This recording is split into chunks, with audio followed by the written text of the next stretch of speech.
नमस्कार, मेघास किचनमध्ये आपल्या सर्वांचं खूप खूप स्वागत आहे.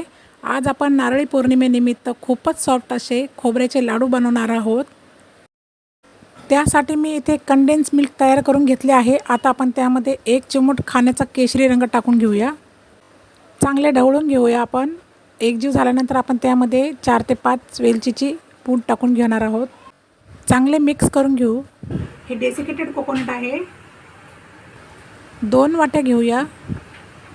हा ओल्या नारळापासून बनवलेला किस असतो. किस टाकल्यानंतर आता आपण चांगले ढवळून घेऊया.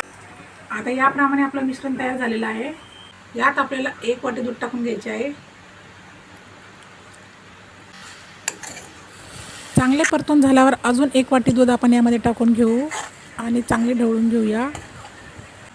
मिश्रण खव्याप्रमाणे झाल्यावर लगेचच गॅस बंद करून घ्यायचा. पूर्णपणे थंड झाल्यावरच याचे लाडू बांधायचे आहे आपल्याला. खूपच सॉफ्ट असे लाडू तयार होतात. आपण इथे पाहू शकता किती सुरेख दिसतो आहे लाडू. आता आपण हे लाडू खोबऱ्याच्या किसामध्ये घोळून घेऊया. याप्रमाणेच आपल्याला सर्व लाडू तयार करून घ्यायचे आहे. खवा आणि मिल्क पावडर न वापरता बनवलेले हे लाडू सर्वांना नक्कीच आवडतील. आता मी आमच्या दादूला टेस्ट करायला देते लाडू. खूप छान. आणि तुम्ही सगळ्यांना हॅपी रक्षाबंधन. रेसिपी आवडल्यास लाईक शेअर नक्की करा. धन्यवाद.